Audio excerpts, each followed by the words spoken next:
I just sent an email saying if anyone has questions, send them to me. I think if you're in town.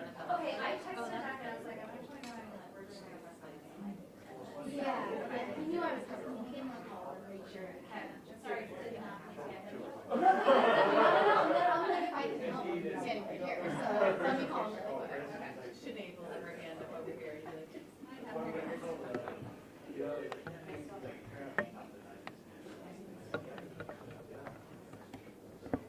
I had 3 children, and the second one, and I was like,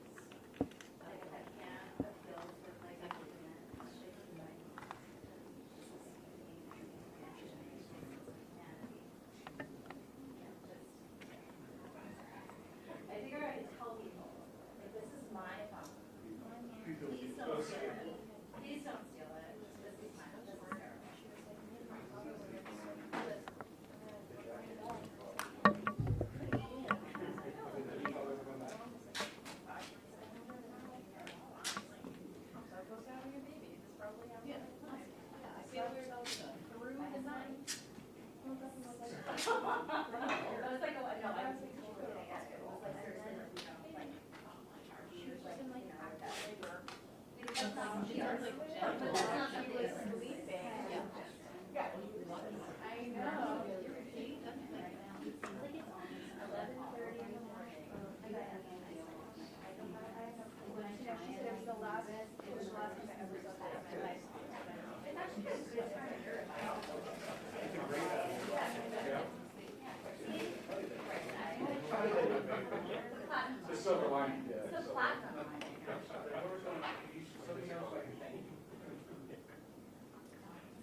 I've never seen this happen before.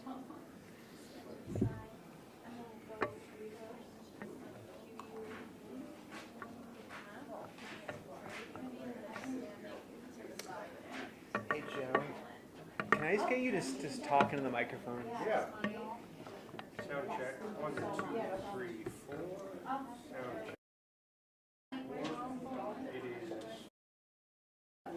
It's Wednesday, March 19th at probably 11 something. You should tell her a joke. Tell a joke again. All right, fine. I don't have you should have some sort of joke in your pocket always. yeah. This But is the, pretty with these. And the folder for shelves over there. Yes.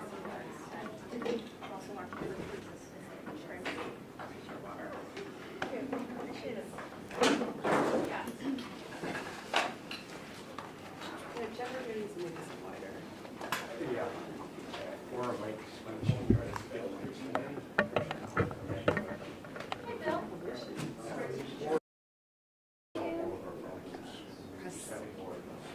Press boxes.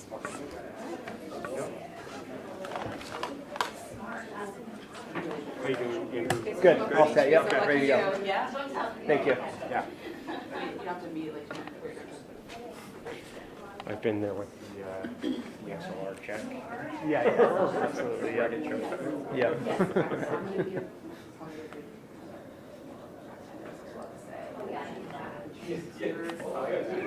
I know. And then Sarah will be the third, and then I'll come back up for Q&A. So while I'm speaking, I'll have you and Sarah discuss. And then, based on what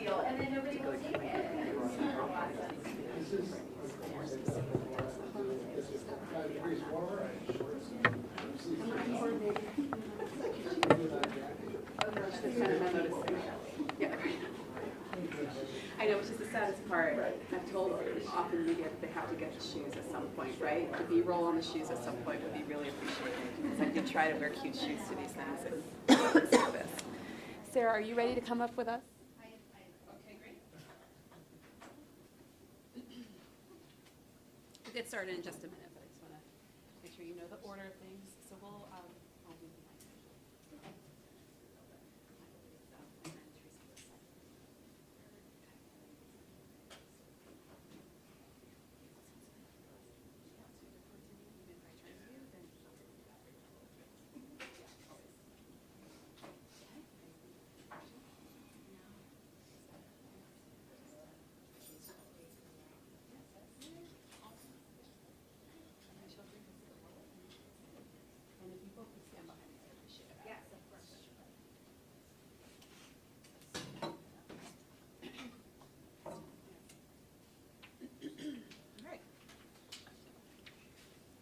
So I think we are ready to get started, if folks are ready.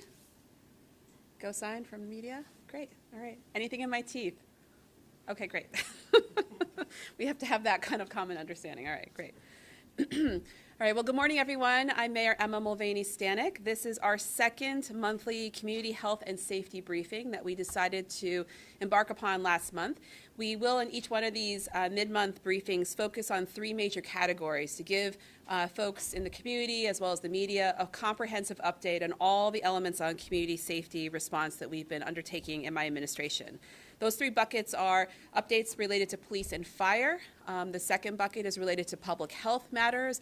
And the final is really a miscellaneous comprehensive community safety update, because some of our work is cross-department, even with community partners outside of the city. So that's our third area for which we'll provide updates every time. So to begin and to start with, I first want to extend my gratitude. We'll start over again. All right. That was exciting. Oh, this is Joe's like nightmare. It's fine, Joe. That little thing, it hasn't happened at all. Pause. Everything is fine. It did go down. Oh, it did. The actual, thing. Can we put it back up a little bit? Okay. Stand by. Can someone just open the door for this individual? Oh, nope, it is open. You can come in if you want. Yeah. We just had a malfunction of our thing. Okay. Shouldn't name it that. That was totally fine. Can we? Yeah, we lift it back up would be great. You need help? Perfect. Great. Don't touch the podium. Yeah, right. I can hold it. I can hold it too. No. There it is. Okay. Now I shall tell a joke. All right. Mics, are these all still working for everybody? Does anyone need to come up and adjust it? Nope, yeah, feel free to. We'll restart. I won't do the whole start again, but oops. Hang on. I think we're good. Yeah, good. Good? All right. Okay. All right. Ever flexible.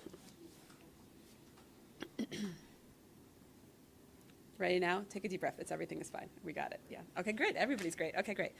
All right, so I would like to start first with gratitude to the Burlington Police, the Vermont State Police, and the U.S. Border Patrol for their swift response and resolution to a suspected kidnapping incident on March 13th. Incidents like this are rare, thankfully, but this one can be, at any time it happens, it could be unsettling for our community. And their collective swift response is an example of the strong collaborative work across multiple agencies within our law enforcement. And I really want to start with that gratitude and appreciation that we were so swift and able to find the folks involved and bring that to resolution. The second piece I want to just offer regarding police and fire is that on Town Meeting Day, we had a very successful outcome for the city of Burlington in terms of our bonds and our 3 charter changes. Specifically on the charter change related to prohibiting firearms in places that serve alcohol, it was a remarkable turn of support by the city of Burlington with an 89.9% support by voters. I'm not even sure in the history of the city if we've ever had such a high margin for support for a charter change matter. This is particularly significant and important as we build momentum and make the case down in the Vermont legislature and to the governor around the necessity of this essential tool coming online for the city of Burlington. I've always really held the position, of course, that this should be a statewide response. We have consistency across every town and city in Vermont. But at minimum, the city of Burlington has spoken loudly and clearly that this particular tool is really essential as we make sure that our community is safer and that we use common sense gun policy for our city when we know that alcohol and guns do not mix. It is a dangerous combination, and over a dozen states already have statewide bans for years now on that combination. So I look forward to the work in Montpelier. I appreciate Senator Baruth, Senate President Baruth, for his already immediate commitment to this and introduction on the Senate side of the legislature for a bill which includes our charter change. I also want to express gratitude to those to voters for supporting the 3 bonds, again, overwhelmingly with 80+% on all 3 bonds. Specific to today's press briefing is our GO bond, the general obligation bond, which specifically helps us create more investments in our facilities and fleet, ensuring that first responders have the spaces and tools necessary to serve the community effectively and provide these critical first responder services. The water bond, of course, was also crucial because it ensures safe drinking water for our community, which is part of making sure we have good public health and support our hospital. And also, borrowing for these bonds will likely take place soon into the new fiscal year 26, which begins in July for the city, along with other annual borrowing. So as we continue to roll out the funding that these 3 bonds enable the city to access, we will continue to update the community in general, just how we're spending the funds, how we're pacing the spending of those funds, and how that will impact people's tax bills. Next, I'd like to just update folks on improvements to 1 North Avenue, which is our Burlington Police Department headquarters. You can see if you drive by, we've been doing an exterior canopy work on the front of the building. This will likely be finished within about 3 weeks. Not only is this important because of the deterioration of the columns and the pillars that we're supporting that, it's also just important that that building present in a professional way for folks who are needing to engage our police department, who are victims of crimes or engaging our police department for other reasons.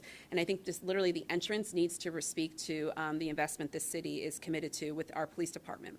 Inside the building, new flooring is coming in April, and other interior improvements will also follow, especially with that GO bond I mentioned, which enables us to have more access to capital resources to fit that building.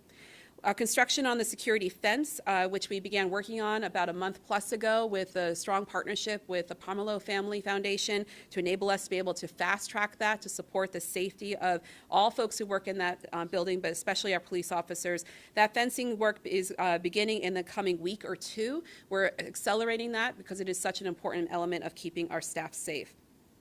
And just back to the bond itself, over the next 3 years is how we'll be spending the GO bond, and among other capital needs for the city at large, specific to 1 North Avenue, we'll be also working on the HVAC system for the command staff wing of the building, the gym space, and also renovations to our CAPE program space. These are all really must-dos with the understanding, which I'll speak to in just a minute, that we also have on the horizon a vision for a new building to deliver our community safety services for police, fire, and public health. And right now, though, for that building to operate and be safe and usable for existing staff requires these immediate short-term fixes to that building. The Burlington Police Department has posted for a customer service position, which is the front-facing position in that front lobby area. It has been unstaffed for many months now, preceding my time as mayor. We are actively seeking qualified candidates. The posting can be found on the city website. We're hoping to hire and onboard that person in the coming month or so. And I just want to emphasize this is one of the 6 concrete recommendations for my community safety advisors who met last summer to provide short-term, immediate things we could do in order to make our community safety system more responsive to community needs. So now when you walk in, no longer will you be, once we have this person hired, faced with a phone or trying to figure out how to navigate that space with no personnel right now. You will now have someone there during normal operating hours to be able to engage with as a member of the public. To the public health and safety building, this is something that has become clear to me as mayor. It started first with the pre-development agreement that was adopted for the memorial block before I became mayor, and it has evolved as I've understood the needs of our community safety needs in a comprehensive way. So on the Monday council meeting, we'll be providing a full update on this work to envision and define the vision needed for a combined facility to support our public health needs, our police services needs, and our center city fire needs. We'll review the progress to date, which includes reviewing the 7 qualified proposals we received as we put a bid out for a firm to help us do the initial feasibility assessment of this building. What does the design scope need to be about if we are able to successfully support all those 3 areas of service? What would that need for a building, as well as possibilities within the center city about where possible placement could be. This will also include community engagement to make sure we have the community's input on this concept and the actual conceptual design work. This will be part of, again, making sure we have an adequate, state-of-the-art, modern facility for our police, for our fire, and for public health needs in the city. The timeline for the first phase of this work is the next 6 months, and then we'll be moving into phase 2, which will be look at the financing of how will we build this, how will we find the capital needed among the city, as well as private-public partnerships with the Memorial Block developers, which is, again, is an outgrowth and evolution of that pre-development agreement that was online right before I became mayor. And then phase 3 would be the actual land acquisition piece of this work, as we continue to figure out what pieces of property could meet our needs and what would be available and how does the city leverage acquiring that land. And then finally, under police and fire updates, Interim Chief of Police Sean Burke begins Monday, March 24th. We're very excited to welcome him back to the city of Burlington. I spoke at length about this last time, but we're within a week of him starting, and on behalf of the whole city team, we just really appreciate his willingness to come back to the city. I'm very excited about the strong partnership ahead here as we start to tackle the ongoing challenges of community safety in our city. And then a couple more updates, one on the miscellaneous category of community safety. Last week, I held my 4th public forum on community safety, and we focused on hate and bias incidences in the city of Burlington. We also shared an update on our hotspot strategy, which has been underway for the last 9 months. I'm happy to answer more questions about that, but that is a cross-department strategy we implemented last July, and we gave an update on how we're using the metrics and the information we learned from each spot and applying it to new developments as things evolve into the city.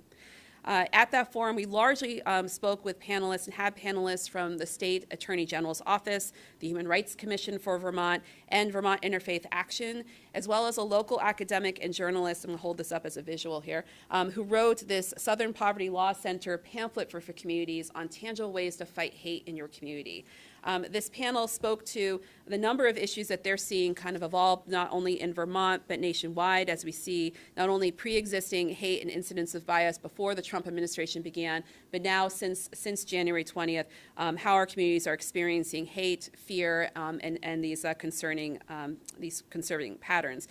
We, as the City of Burlington, remain committed to supporting marginalized community members who are fearful of local impacts, again, of this hateful rhetoric coming out of Washington, D.C., and we will be unwavered in our commitment to making sure the city stays an inclusive and safe community where we do proactive work to not only celebrate the diversity, but protect and amplify and support folks leaning in and being active members of their community, regardless of their identities and regardless of their immigration status.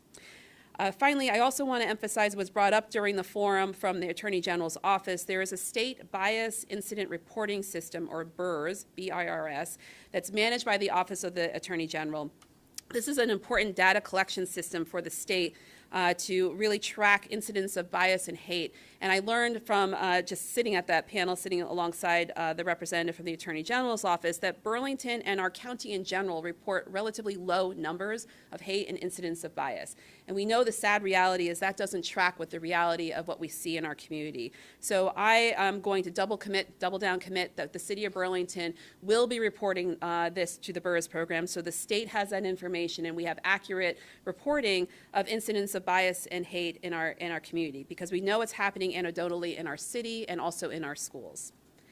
Moving lastly now to public health. On last council meeting, which I think was last Monday, but maybe it was 2 weeks ago, I was proud to announce the selection by the City of Burlington of the Vermonters for Criminal Justice Reform, VCJR, as the partner for our Overdose Prevention Center work as we advance that work together. Teresa Vizzini behind me will speak more about the details of what comes next. She's our specialist on implementing the OPC here in Burlington, but this is a real milestone for the city to select the service provider.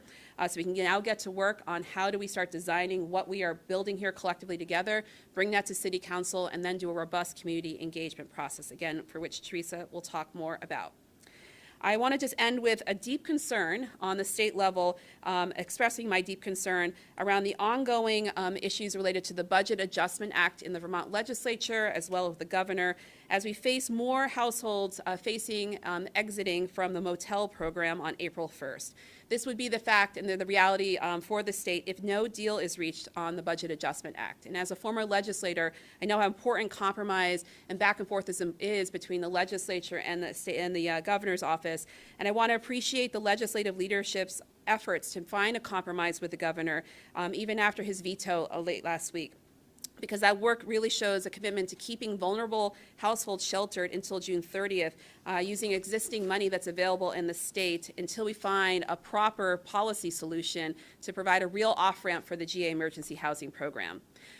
This is critically important because otherwise we're going to see another wave of mass unsheltering into the communities in Vermont, for which one, it will definitely be Burlington.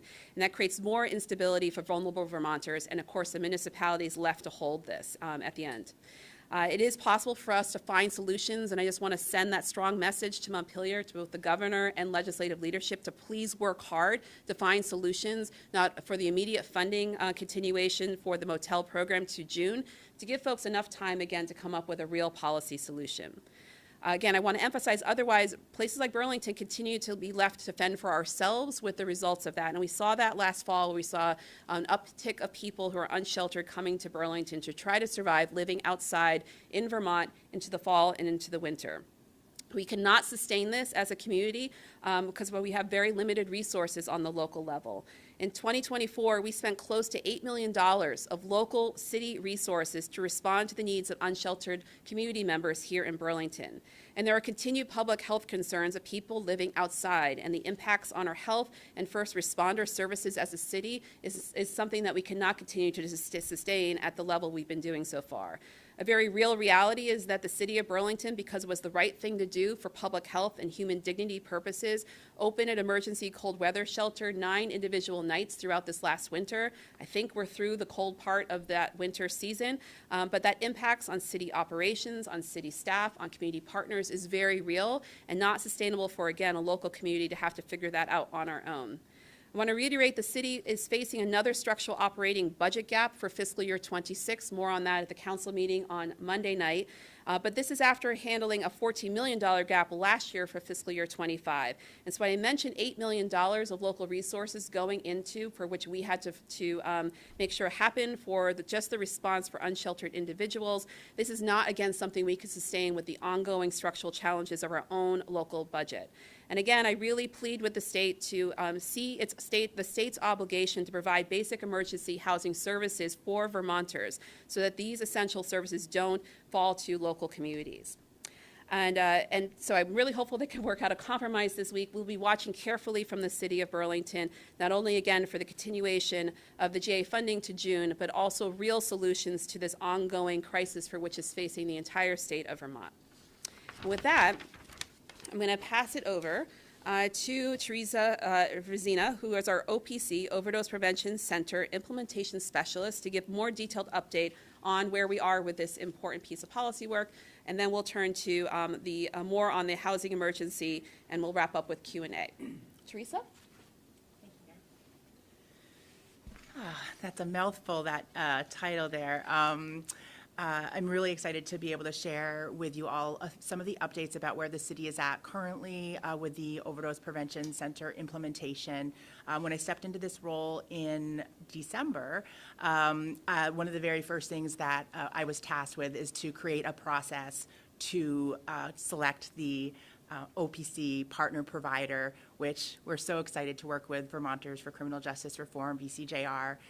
The next milestone part of this project is going to be the development of the proposal. As part of Act 178, for those that are not familiar with the way that this works, we are required to submit a proposal to Burlington City Council. From there, it will go to a vote for approval and then passed on to the Vermont Department of Health. At that point, we will be able to engage in a formal grant agreement with the state of Vermont for the health department to access the opioid settlement dollars that were allocated for fiscal year 25. This is a really important milestone for us, and we are currently in development of the proposal in collaboration with VCJR. We anticipate having that proposal completed by March 28th. It will then go to the city attorney office, where they will review, finalize, and create a cooperative agreement. That'll be the interim agreement between the city and VCJR until the formal grant agreement is in place with the health department. And we anticipate that hopefully happening in May of 2025. From there, we can begin the extensive work for planning, capacity building, community engagement. Some of the very first things that we know need to happen are the operating guidelines specify a service assessment. The service assessment entails many, many different components, but the ones that are really top on my mind are engagement with our communities, engagement with folks that would be utilizing these services, our community partners and stakeholders, and sectors across all of the city, right? So we're going to be law enforcement, EMS, first responders, medical, so that they can help to inform the way that we develop this project. It's really, really critical. That will feed into site selection, and this will be kind of the phase one. Also allowing VCJR to do some capacity building. For those of you that are not familiar with VCJR, they are a wonderful but small organization. So they will be needing to hire some new staff who are going to be specifically tasked with this implementation project. So those things will happen early on. We hope then, and that's what we call phase one, and then moving into phase two, maybe about the 18-month mark or so. But again, this is a little bit of uncharted territory for Burlington. We've had the opportunity to visit and learn from Rhode Island Project Rep Weber Renew, who is also interested in supporting the city of Burlington and VCJR in their efforts as we implement this life-saving project here in Burlington. So that's kind of a little bit about where we're at, and I'm really looking forward to sharing those next steps as we move through the end of April and learn more about when the contract will be finalized. But thank you. Thanks, Teresa. Thank you. And next up, we'll hear from Sarah Russell, who is our city specialist to end homelessness, which is actually not your full title. You have another long mouthful, but she is our specialist on our homelessness response. That works. It's all about homelessness. Okay, great. Thanks for coming here today. As the mayor mentioned just a few minutes ago, we are anxiously awaiting to hear word of whether the governor will hopefully accept the compromise that's been submitted by Representative Kowinski and Senator Baruth. In a joint letter, both of those leaders submitted the compromise to the governor, really stripping the Budget Adjustment Act from the concerns of the concerns that the governor originally had noted in exchange to maintain folks in the motel program through the end of the fiscal year. The reason that this is so important, especially as it impacts us locally, is that we can anticipate to see around 83 households exited from that program on April 1st if the BAA is not signed. Of those 83 households, about 12 of them are families with children. I'm sure everyone remembers, and as the mayor mentioned, last September we saw this same kind of mass exits from the motels. This is directly related to both the room caps statewide that were implemented and the night caps of 80 days for households that are within the program outside of adverse weather.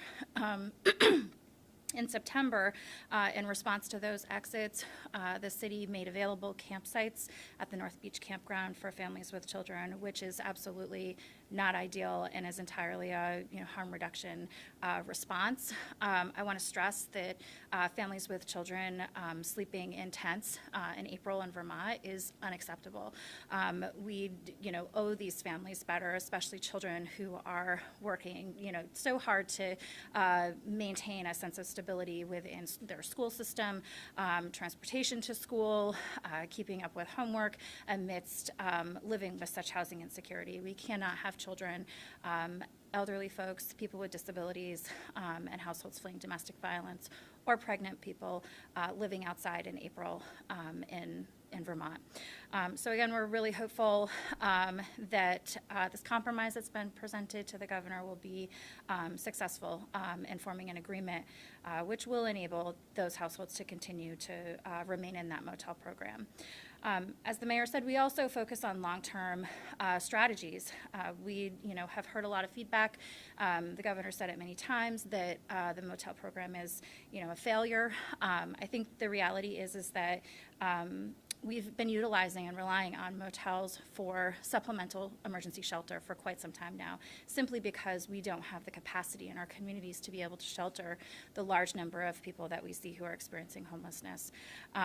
While we do not see large numbers of folks exiting the motel system, it is for the same reason that we don't see a large number of folks exiting our shelter systems. It's because we lack permanent affordable housing. So those two pieces around providing safe, stable shelter for folks while they are in a transition of homelessness, and then being able to have an exit strategy to support them with moving into permanent housing and funding that permanent housing adequately is how we're going to actually make forward progress. Eliminating programs, shelter programs such as the motels, would be have the same effect as eliminating community-based shelter programs.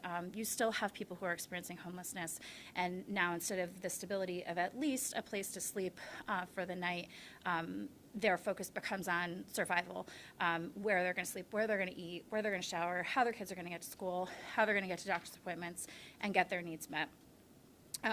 So currently in Burlington, we have approximately 230 people who are already sleeping unsheltered, and we can't add to that number.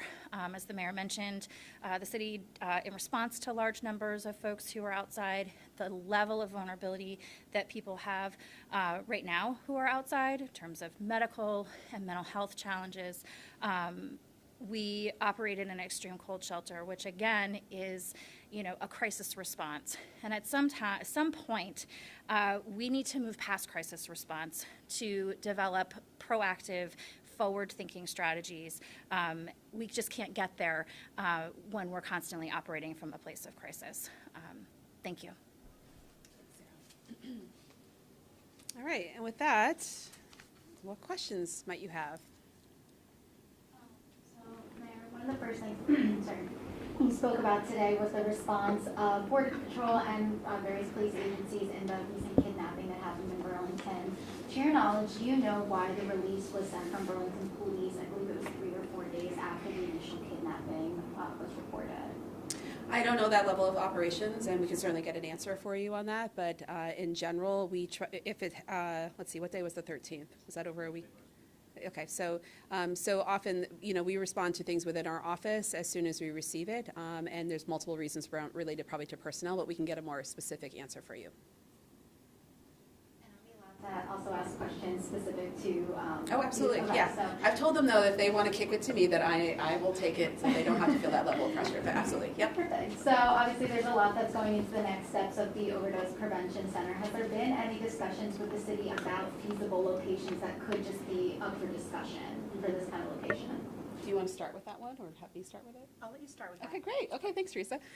So no, at this point we haven't. So it was very much important for us to begin this in a sequential way to make sure we're following the enabling law and to make sure we're working with council. So the very first step was selection of a service provider, for which we are now at that step, as we mentioned, and then working over the next month to develop our proposal for how we start phase 1, 2, and 3, so that the council can then take that vote, which is required by law. The legislative body needs to affirm that, and then we will move into that work. The other pieces that are critically important is that we engage the community and continue to do public education on what an OPC is and is not.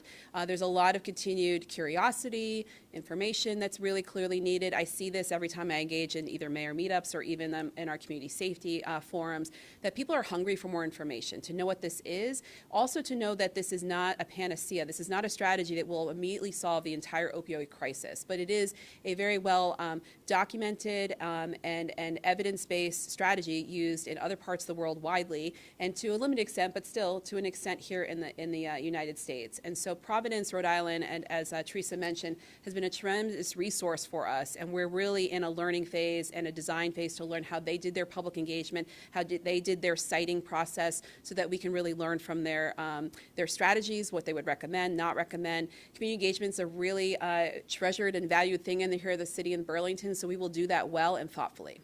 To your knowledge, do you know how long it took Rhode Island to get their center up and running, and do you have any idea our timeline could match what theirs was? Well, their structure is slightly different. Their enabling legislation, it comes directly from the state and doesn't involve the local municipality. So we have this second layer for which we have to navigate. So I imagine our timeline, regardless of what theirs was, will be different because there's been this added layer of municipal engagement. But I don't know if Teresa, if you want to speak a little bit more to that. I know for Rhode Island, just the little bit that I was able to meet with them, they did share some of their issues were around siting, actually, right? Because it is probably one of the more challenging pieces. And being able to learn lessons from them, I think, is going to help us to hopefully have a shorter timeline. I do believe from the time that their legislation was passed to the time that their doors were open was just a little over 3 years. But again, they were also the very first city in the United States who had a state-enabled law, and that was very much led by guidelines and regulation. Unlike New York City for On Point, it is a very different model. So I think that knowing that that is one of the big differences, and also something that we have here in Vermont, we're going to be able to learn many things from Rhode Island to reduce our timeline down. Thanks. So at what point in this process, I'm hearing phases, I don't really know if I have the contours of what these phases look like, but like what point in this process are we going to be starting to hear either some proposed sites or a finalized proposal on the site? Is that something that's going to happen this summer, this year? Do you have any idea? That's the time. There's not, I can't say 100% on anything, but I can say that what we're aiming for is that through this first phase, we'll call phase 1, is the planning and capacity building. So planning for a site is absolutely a priority as soon as our contract is in place. And the community engagement piece is really important because we're going to be learning through that. We're also going to do a neighborhood assessment. We heard from Rhode Island how they did that, and it allows us to gauge our community readiness for different locations. VCJR, as our partner, also has their own vision for this project, and since they are just barely getting, getting their work together with us started, it's very, very new. We just selected them on March 6th, so we've only had a couple of meetings, and so I think really making sure that VCJR is a big voice. They are experts in this field. They have been working collectively in harm reduction for decades. For those of you that are not familiar with Tom Dalton and Jess Kirby, we are definitely, as we move through this development, proposal development phase, we'll have much better idea on timelines, but currently we are hoping by the end of 2025 to at least be proposing some sites, different site selection. And we also have met with zoning to discuss what next steps we need to do around zoning amendments and to get those things in place so that when a site is chosen, everything is in place for that. At what point of the proposal you're working on does that become public? Like I'm assuming, you said the 28th, will it? Like, can we see it then, or is the city attorney have to sign off on it before it gets made public? When will we have some more info on what April 14th is the council meeting that we're aiming for a work session with the council on this.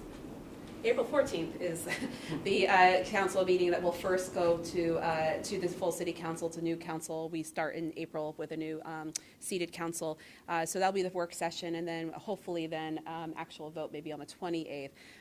So I also just want to, after Teresa was saying this, so last summer I stood outside in City Hall Park and said, right after the veto was overridden to create the enabling legislation that we are now able to work under, I said, and by a year we're going to open this. And that's the bright eyes of a brand new mayor and not understanding things take a lot of time. And not only did we have to wait for the state guidelines to come online this fall, we had to find, of course, staff and hire very capable. We're very fortunate to have Teresa with her expertise. Things are taking time. And so I'm holding as a mayor here both the urgency of bringing this life-saving tool online, but making sure we're taking the responsible amount of time to do this right as we can. And so that's why we will not be opening it this summer, of course, but to Teresa's point, at least for the siting location by the end of 2025. 2025. The council will be a much needed partner in this work, and so we, much like many of our other initiatives by a city, will be doing periodic work session updates that would be public. I'm sorry if you've probably announced it before. How many proposals did you get in response to the RFP? Do you want to speak a little bit about the process in the selection? So we actually are very grateful that Vermonters for Criminal Justice Reform submitted a very strong letter of intent. The city chose to move forward with a letter of intent process, and we convened a very diverse group of reviewers. Actually, Sarah was on that, and Chief LaChance, and a couple of folks from the Vermont Board of Public Health and UVM physician, some folks from the recovery community, and as we received in the very strong submission from VCJR, we convened,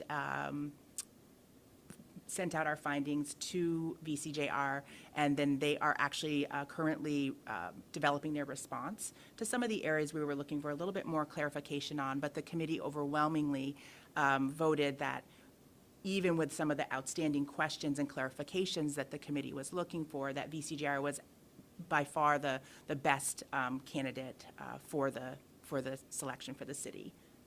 I'm sorry, did you get any other letters of intent? Were they the primary? Were they the only ones who applied for this? They were the primary, yes, applicant. Thanks.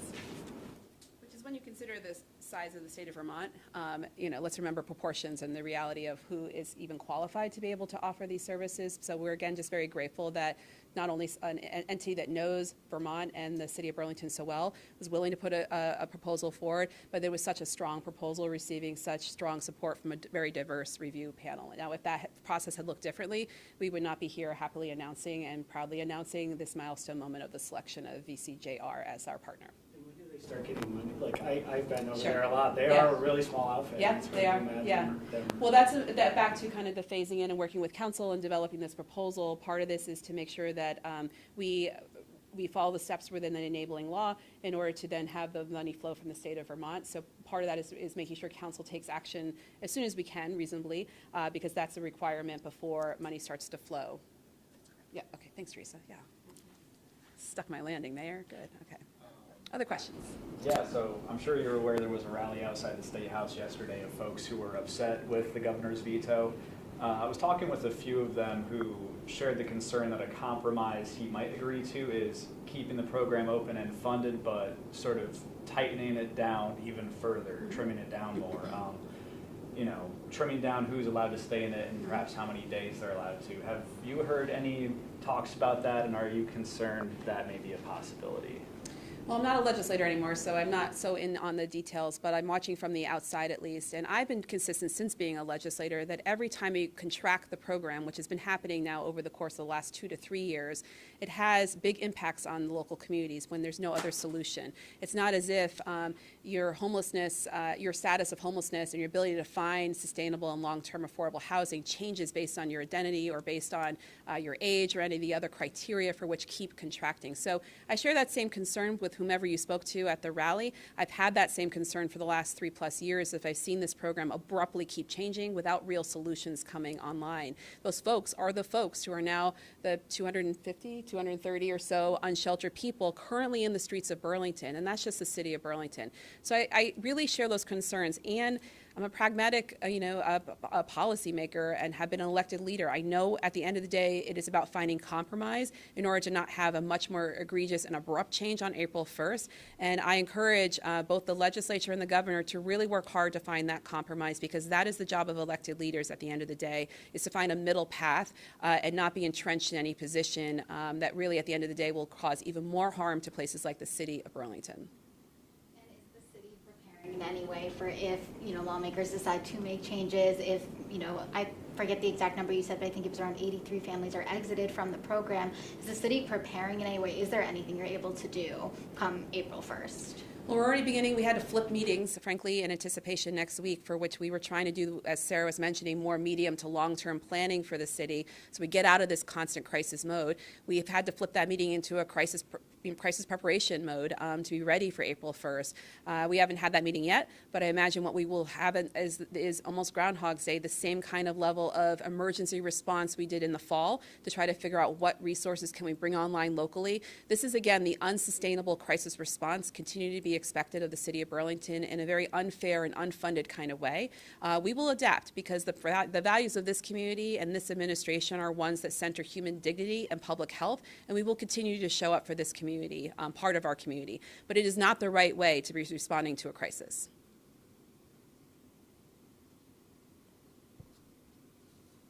Anything else? Just one more question over this prevention center. It doesn't sound like we have much clarity at the federal level of like what will happen. Have you heard anything more on that, or are we still in just a wait and see mode about how the Trump administration, whoever ends up at the... I think we're on a wait-and-see mode for a lot of things related to existing in this country at this moment from Washington, D.C., but we don't have any further clarity, and actually, unless my staff is going to tell me otherwise, I don't even know who the next U.S. District Attorney will be for the state of Vermont. That's also concerning for just general operations of our criminal justice system. The prior U.S. District Attorney was such a strong partner with our drug trafficking needs that we have as part of the other things we talk about in these updates. There's so much uncertainty beyond what will happen with an OPC or not in their position on it. So we remain ready. We are proceeding because this is what the state of Vermont has enabled us to do. This is the policy priorities and decisions by the state legislature and this city. So we will continue to proceed by the accordance of state law. Anything else before we wrap up? So, since you like spending high-quality time with me, the next community safety briefing, just so you can fit in your calendars, is April 16th at 11:30. Same format, about 30 minutes or so. Thank you for coming to this one. The next one, we expect to have more updates from Ingrid Jonas, our Senior Advisor on Community Safety, on some of these concepts like situation table, other tools we're hoping to pilot. And also, Chief Burke will have, at that point, been on staff for almost a month, and he's not on schedule yet, but I hope to put this on his schedule so you also have a chance to meet him at that, if not before, at that next briefing. Okay? Thank you so much for coming.